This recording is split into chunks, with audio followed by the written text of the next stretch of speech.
first question will be, please share with us some information about yourself and why you're running for the library board. Let's see. Well, I am a retired library media specialist. I work in the Troy City School District.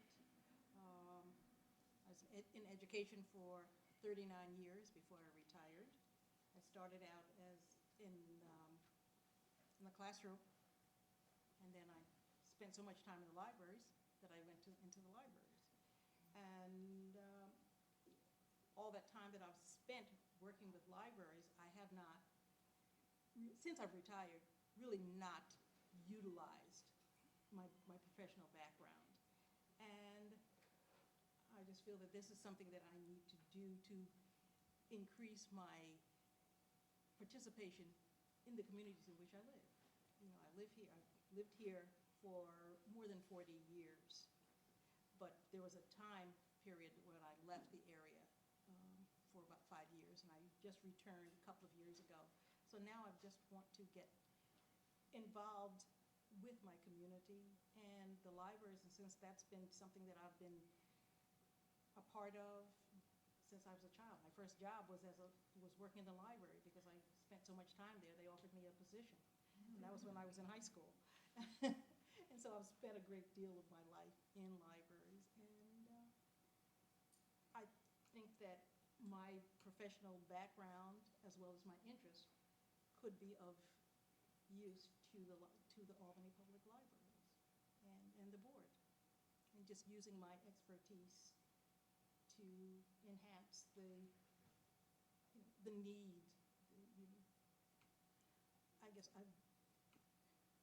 I just love reading and participating, and I just want to make sure that everybody else has that same love and to impart that. Brendan. My name is Brenda Robinson. I am a nurse consultant for the Veteran Health Administration. I have been serving our veterans for over 21 years. I am also CEO and founder of the Black Nurses Coalition, and we give free health screenings to our community. And I'm also a Human Rights Commissioner for the City of Albany. I'm running for library board because I really like Albany Public Library. They have supported me a lot. Community engagement and advocacy is very important. Engaging our communities, ways that we can assess what the community needs are, and we can do that as well with the library. Engagement also allows us to evaluate services that the library already offers. And I think the library does so many great services, and it'd be good to evaluate and see what works, what doesn't, what changes we need, and things like that. Listening to Scott's report, he presented many changes that they have done already. It's already a great team here. The board is great. Leadership is good. I look forward to joining a winning team. As I mentioned to Scott previously, he shared about the 114% increase in usage. Well, I think I'm a big chunk of that because I use a lot of the space at the library, spend a lot of time there. I also shared that, you know, I grew up here, and my first one of my first field trips was to the Washington Ave Library. So I look forward to giving back. I do appreciate everything that the library does and what it does for our community, and that's why I'm running. Thank you. Matthew. Hi, I'm Matthew Finn, and one of my first jobs and really my first career was working in libraries, and I discovered that I wanted to devote my life to places of learning, but I needed to put myself through school. I had to support myself through college. So I had worked in a public library, and that was my first wonderful experience with public libraries. And I decided I would go to school, go to undergrad, but I had to put myself through. So I ended up working in corporate libraries. And I've done a lot of things related to this. I worked in corporate libraries, and I worked at LexisNexis, serving librarians. And I also like the teaching aspect of librarianship, and I ended up leaving LexisNexis to join New York City Teaching Fellows and get a teaching degree. So I wanted to combine those two experiences. I'm a certified ESL teacher, and I'm also a certified school librarian here at Capital Region BOCES. But one of the things I always wanted to do, after being so thrilled to work in a public library and see what public libraries do and how they create community, and they help people who maybe need a little hand with learning, but they have their own ideas, so they have the freedom to learn in a library. I really want to run for the board because I feel like I love Albany. I moved here from Queens. I chose to be here, and I want to give back to a public library. I want to use my skills and my background to contribute to the public library world again. Thank you, Matthew. Karen? Hi, I'm Karen Strong. I've lived in Albany for about 20 years. I moved here first to attend college and graduate school at Albany, and I never left. I'm a biologist by training, and now work as a program coordinator with Cornell University. I live in Center Square and love using the Washington Ave branch and love the new improvements that have happened there. I have 13 years of volunteer nonprofit board experience. I spent several years as president of the neighborhood association where I live, and in 2008 I was appointed to the Albany 2030 committee, where I advocated for natural resources and sustainability in the city's first comprehensive plan. Since 2009, I've been on the board of the Children's Place at the Plaza, which is a nonprofit early childhood center, including 4 years as chair. And there I became not only a champion of early childhood education, but I also learned the nuts and bolts of working on a board. So my tenure at the Children's Place is now ending, so I'm looking for a new way to serve my community. I also love the Albany Public Libraries. I'm pretty optimistic about the future of the city in general, but when I'm feeling a little down, as we all kind of do as Albany residents, when I think about the libraries, they're really a bright spot. And so I think that strong libraries build strong communities, and I think that my passion for the city, my passion for learning, and my experience will, I hope that they will, help ensure that Albany's libraries continue to serve everybody in a sustainable way. And what I mean by sustainability is that it's not just environmentally sound, but also socially equitable and economically feasible. Thank you. So we'll go to the next question. What are the most important issues facing Albany Public Library as we move into the future? And Brenda, you'll be the first to answer. I think one of the important issues is funding, but we already have a question on that coming up. So I would say need and technology. Having a library that reflects the need of the community is very important, and I think sometimes that's a hard thing to do, and that's where engagement with the community comes into play. And I think the Albany Public Library is already in tune with that.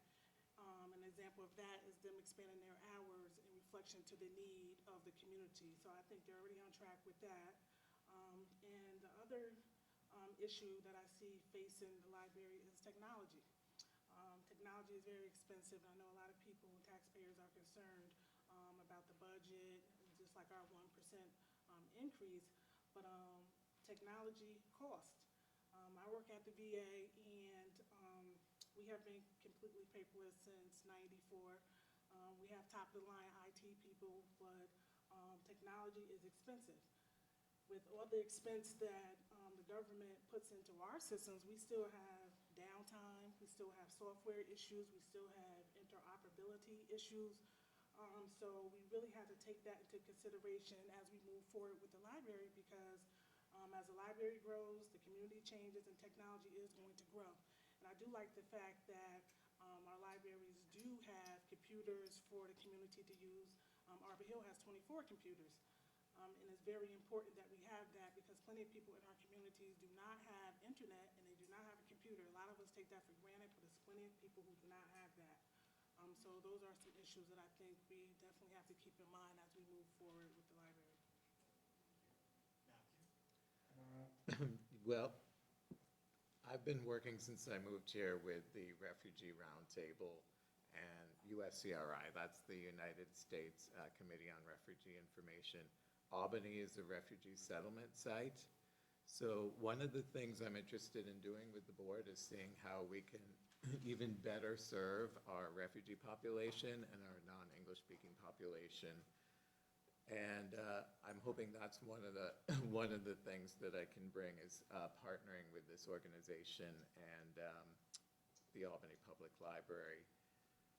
Another idea that I have is for getting to resistant or reluctant readers in the community. And I was just reading a Pew research study that says about 76% of American adults have read one book in the past year, which actually I thought was surprisingly good, based on the dour sound in the media that no one's reading anymore. At least 76% of people have read a book, and that kind of tracks to Scott's statistic about the library card holders. But I'd really love to get to the 24% and try to understand what the library can do to help people who are resistant to reading get into reading. And that's kind of what I do in my school job as well.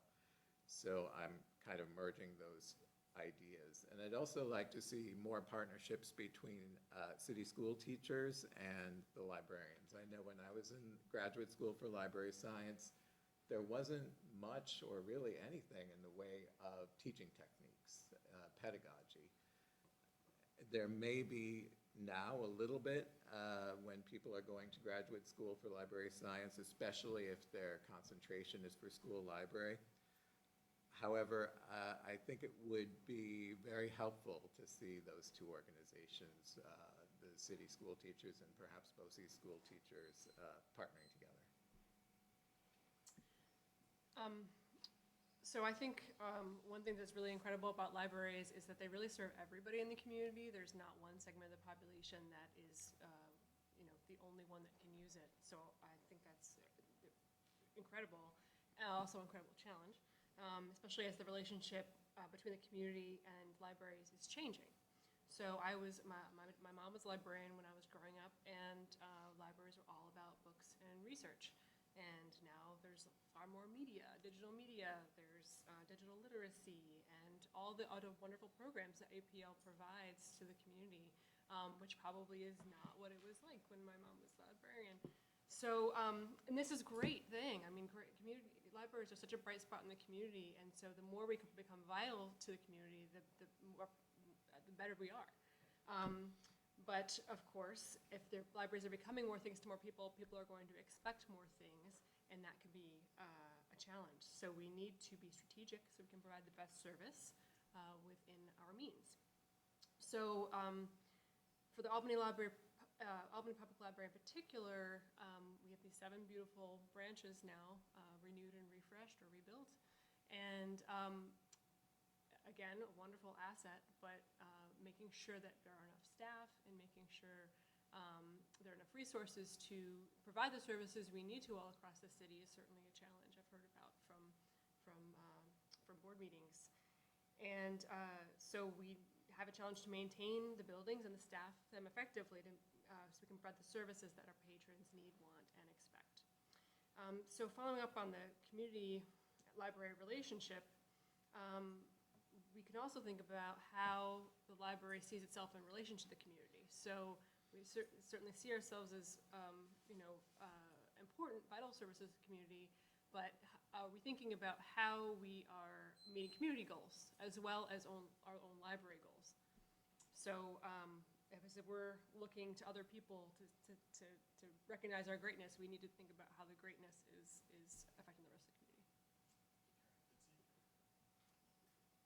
Well, I think the issues that face the Albany Public Library are issues that face all public libraries or a lot of entities. And we're talking about the cost, maintaining the services that the library has. The services are excellent, but you want to maintain them. But then in this economic situation, costs keep going up. And so it's more difficult to maintain the same service, with the prices going up, with all the costs going up. And I think it's important for us to continue to try to maintain the services that we have. with the cost constraints that go along with that. Um, The other thing that we have to look at is the equity of services for the patrons. This is a very tech-savvy world. It becomes more technological as we go along. And I think as one of the other candidates stated, you, these are things that keep going on and on. The technology, the amount of money that it costs to maintain these various services. And I think that's an issue that we need to continue to maintain all of these services and just make sure that, that all of our patrons are able to have the services that they need and they want and require. I guess I'm going back on, when I was in the educational arena, you can have a lot of services there, but you have to make sure that everyone is able to abide by this. They're able to get the information that they need. When you have the information there, you just have to make sure that everyone gets the same information and they're able to utilize the information that they get.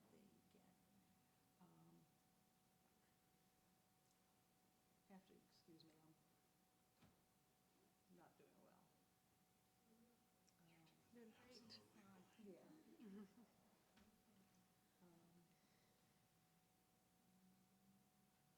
And I guess one of the other things is maintaining a relevancy. You have to maintain a relevancy that the libraries are relevant to the communities that they serve and to the students that they serve, or the patrons. And I think that's an important issue, not just with libraries, I guess with a lot of other things in our communities, that we have relevance, that the services that we provide are relevant to the patrons that are in that community. And I think an issue, and I'm not sure it's a real issue, I guess maybe it's a concern of mine, is that whatever the community needs or wants, there should be some input from the communities that surround those libraries too. I'm not saying that there isn't, but you just have to make sure that that is maintained also, so that there is input from those people who are actually obtaining the services that are being provided. And the services are many. We're talking about teens, we're talking about even young people like me, and to the young lady, to even serve the young lady who's here and her family.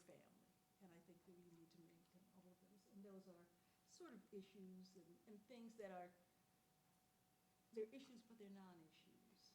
These are things that we have to consider as we go through in terms of looking at the future of our libraries and our city. Matthew,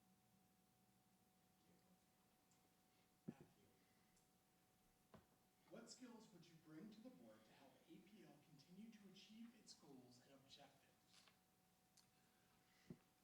What I bring, I think, is a combination of humanity/compassion and tenacity. I was born very poor. My father died. I grew up on SSI, and I ended up being able to put myself through undergrad and 2 graduate programs, actually 2.5, because I have a certificate of advanced study in education as well, by myself. And I think it took me 10 years to get through undergrad. I was just talking to one of my colleagues here who's running, and we went to the same undergraduate college, but I certainly didn't get done with that in 4 years. Also, I have worked in the corporate world. I've managed a $3 million territory, sales territory, and I've managed staff. I've also managed school library budgets. And finally, just recently, through BOCES, I was the coordinator during the 2013-2014 school year for the new literacy zone, which is the Albany Literacy Zone was the grant initiative that BOCES won a grant for from the New York State Education Department. Taking all of those types of skills that I've done in the past and applying them to the board as needed, of course, not forcing anyone to take them, but offering them to the board, I believe I would make good contributions. So I've already mentioned how impressed I am with the public library, but I've attended a few board meetings. I'm also impressed with the board. They clearly do a great job, very engaged, and run good meetings. So I hope to be able to contribute in some small way if I'm fortunate enough to be elected. Most of my career was in outreach. It was my job to convince local governments that they should incorporate nature into land use planning and decision-making. So as you might imagine, that required some creative communication. It's not something that they came to willingly or appreciatively necessarily. So I've applied those skills to my volunteer work, and I have a quick example. When I was on the Albany 2030 committee, toward the end, we were trying to get feedback from community members, and I had to stand at Price Chopper with some other community members on the weekend before Thanksgiving. So again, as you might imagine, they were not so interested in talking to us. And so for the first hour or so, we're asking, have you heard Albany 2030? And usually we got a no or blank stares or just people completely ignored us. I had recently taken a course on effective communication, so I thought, okay, how am I going to do this better? So we changed the question to, can you tell us what you think about Albany? And everything changed. So people became engaged. They came to us. We got the feedback that we needed. And if they didn't, they at least smiled at us instead of completely ignoring us, trying to get their shopping done. So I think that one, that shows that I am willing to change course if things aren't working, but also that I'm really committed to not just doing outreach, but getting using outreach effectively to get the information that you need to make the right decisions. I've also been involved in several strategic planning processes, both in my paid and volunteer work, so I've become skilled in setting ambitious yet realistic goals, measuring the success of those goals, and communicating the results in compelling ways. And I look forward, I know that the public library is starting a strategic planning process this year, and I'm really excited about that. I think that's going to be an important process moving forward to be more effective at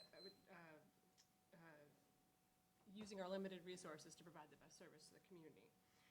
Lastly, I'm willing to put the time in to get the job done. I like to do my homework and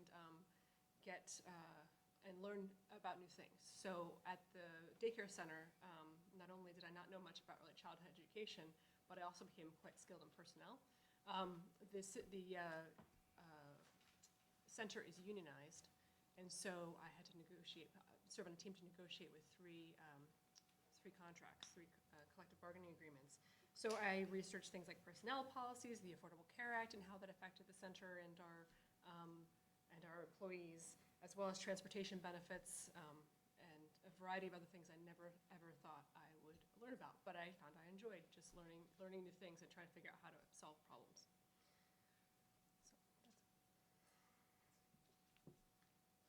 Well, I think the skills that I could bring to the library trustee board would be my professional expertise in working in education in libraries for, as I mentioned, 39 years.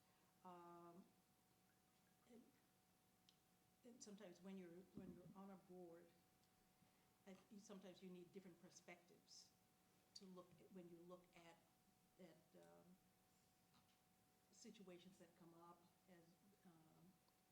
I think it's important to have all sorts of ideas and ways of looking at things, because I can look at it, at this and say it's half full. Someone else could say it's half empty.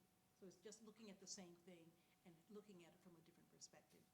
And I think that the skills that I have in terms of my professional library career, I've worked at the school. I worked at Troy High School, and I was also the curriculum leader for the libraries. So I was in charge of all the libraries in the district for a number of years, so I have some kind of administrative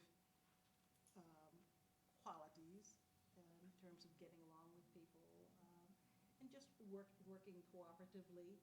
I think that's very important in terms of getting things done. The other thing I would say would be I have been on a board with Black Dimensions in Art, which is a cultural group that I've been a part of for a number of years. I guess the organization itself is 40 years.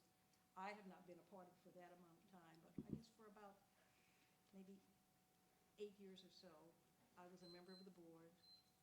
I was president of the board for a number of years and vice president and, an active worker with that. So I think my, I guess, maybe administrative kinds of skills, I think they're pretty decent. I don't know if I should say that they're very good, but, tooting my own horn. But I think that that's something that I could do quite well. And I just think that that's something that I could bring that aspect to the board. Skills I bring, I am a very hard worker, open-minded. I am a team player. I am an independent thinker as well. I have worked on strategic plans. I have experience with union negotiations. I have worked in contract negotiations as a manager and as union personnel, so I know both sides of the table. I'm very committed. I recently completed my doctorate in nursing, and I showed a lot of commitment. But I just want to speak a little bit more about commitment, as I've sat on other boards as well. Commitment is very important because a lot of people will sign on to a board or a committee and don't show up, don't hold up their end of the bargain. And I always like to speak about commitment because it's very important, because when you don't show up, then that's more work for other people who are on that board or on that committee. Along with that, another skill, or I should say attribute, is ownership. I take ownership in my community and I take ownership in what I do. I look forward to working along with the board, with the library, learning, growing, and moving forward, and continuing to make the library a lot better, because it's great already. Karen, you'll first crack the last question. Please share your ideas about how the library should approach the question of funding library operations in the future. Thanks. This is a really important question. The primary board role is to support the library through making sure it has sustainable funding for its services and serve its community. And it's a hard one, so thanks. Let us start with that. So most of our fund, 90% or so of the Albany Public Library funding comes from the tax levy, and that is really important because we need a stable funding source like that in order to support staff salary, the 75% of the budget that staff salaries, as well as maintain the buildings. It will be great to get more grants, and especially state funding that's been on library support at the state level has been underfunded for the past few years, but the reality is that probably isn't going to be able to pay for sustained efforts at the staff and building maintenance level over time. The other thing that we can think about, though, some more stable funding, is thinking about payments in lieu of taxes. There's two aspects to that. One is that the Albany Industrial Development Authority negotiates pilot payments in lieu of taxes for some larger development projects. And we need to see if Albany Public Library can benefit from those arrangements. And we could also, I've also read about some examples in other places, the city of Worcester, Massachusetts, where the Worcester Polytechnic Institute was not willing to provide a pilot payment to the city to cover its deficit, but it was willing to support the library's expanded hours, and we have a situation like that. So we have more opportunities negotiate directly with some large institutions in the city, if that's something that the board is willing to go for. The other thing that I think is really important, I've already mentioned strategic planning. I think the strategic plan is really important for this because it will allow the library to consider how to most effectively serve the community. And considering that changing role of the relationships between libraries and communities, in that regard, I looked at the Albany 2030 plan to see how libraries were engaged, and it was pretty clear that nobody from Albany Public Library participated in the process, or very few, although they did use a lot of the facilities to conduct the meetings. The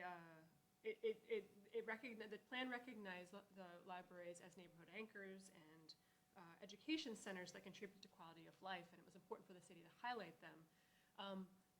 And they did recognize the importance of the libraries in creating digital literacy and access to Wi-Fi and things like that for a wide segment of the public. But libraries are still more than that. We're seeing that more and more. And so it didn't really recognize how the libraries could help meet some other community goals. So I think that's an important conversation and relationship that could be built.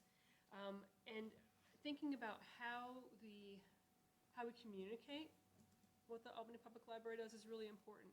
I think it's a wonderful thing. At the last meeting, Scott, you mentioned that the community report, which I really enjoyed, was the first one in a very long time. And that's a key first step in trying to communicate with the community what it is the Albany Public Library can do. And but I think we can do more, especially with the strategic plan, thinking about not just how many people we served, how many books went out, but also what impact that's having. So really communicate the value of the public library system here in Albany to the public, and creating more, not just demand, which I think done very, very well, demand for services, but also demand for, more funding and support for more funding as we try to make sure that we provide the best service we can for the city of Albany.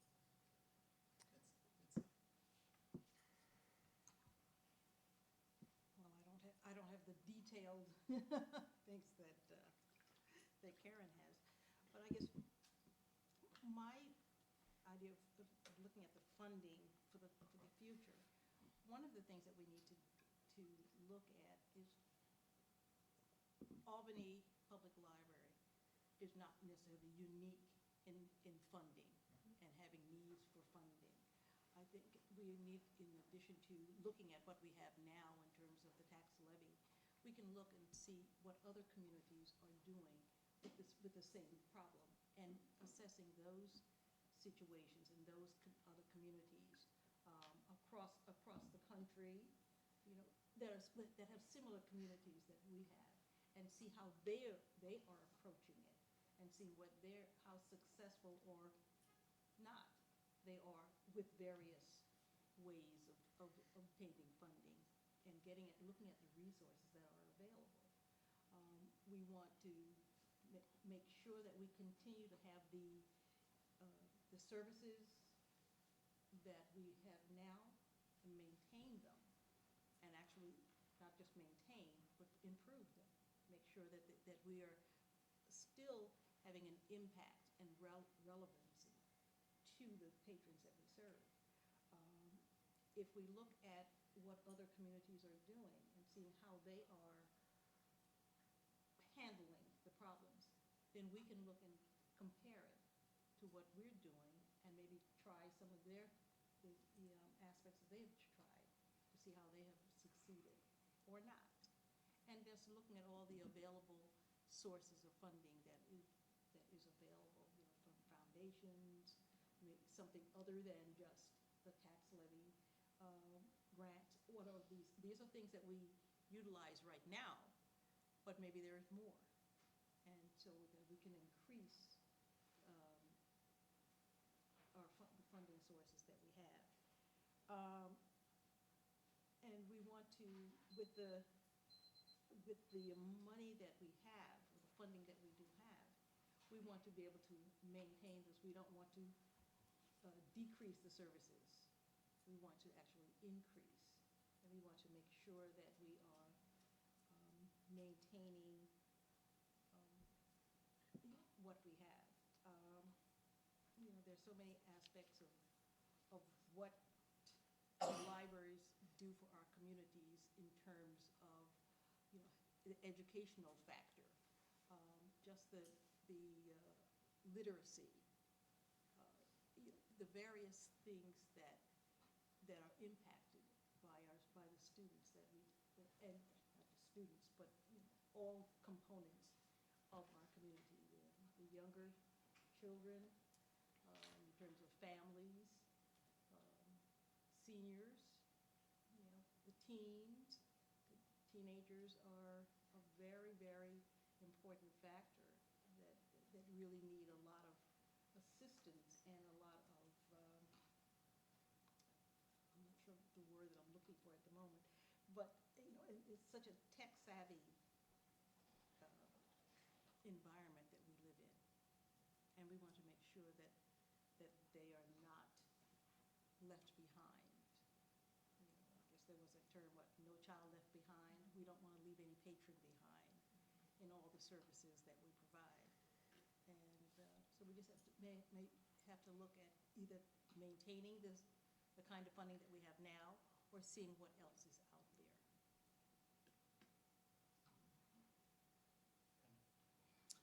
In regards to funding, I think we want to keep costs down, have APL continue to grow, continue our free services, and keep our taxpayers in mind, because they're very important to us.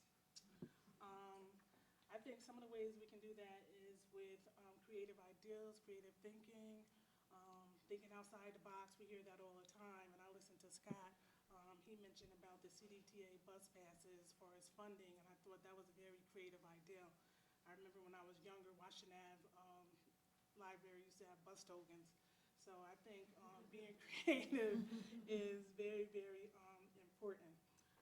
Grants, some of us already mentioned grants and partnerships with communities. I think that's very important as well.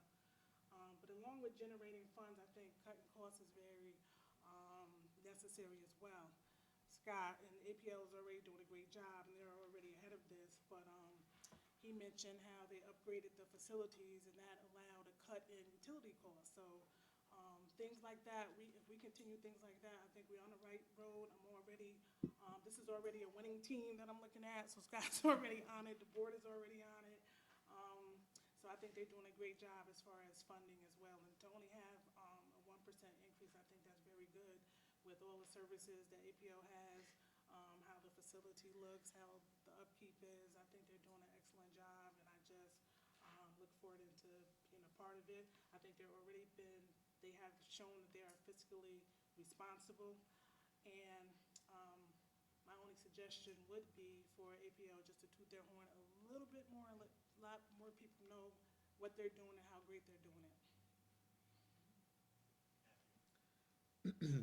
Well, a lot of people here have touched on many great ideas. A couple of the things that crossed my mind when I was thinking about this, one of them, I just remembered a few years ago when I was living in Queens, you would log into the Queens Public Library. It's not this way anymore, but you would log in to just, search for a book. Before you could search for a book, you get this huge banner that would cover the whole screen saying, help us, save us, give us some money, donate now. And here in Albany, we do, if you dig around, you can find a link that says, oh yes, we take donations from private individuals. So my idea is kind of to get to a point somewhere between those two extremes and reach out to more individuals who want to donate.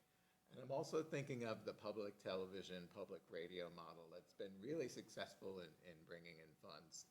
Telethons are really boring and you turn the channel, but maybe we could have some kind of fun and exciting campaigns to bring more people in to make donations. Also, when facilities are being renovated, you could have like buy a brick campaigns or, have your name on the back of a chair or something like that. And finally, I noticed lately the Albany Public Library has, I think it's 3 pretty nice pieces of swag, which I love. And I love library swag. Whenever I go anywhere, I want to stop at the public library and see what it's like. My spouse is like, oh my God, here we go again. But I also hope that they have a little library store where I can buy cool stuff, maybe ceramic mug, a pen, a bag, something like this. After some discussion with my spouse, it's maybe one of those things. But I like the ceramic mugs, and the one that we have now, the tall one, is nice. But I would love to see a little bit more swag if you invest in it, if you buy it cheaply and manage the sale of it. It actually could be a little bit of a stream of income. Some of the big libraries make a lot of money on it. Well, thank you. We adjourn this formal part of the forum and invite the audience to mingle with the candidates and discuss the library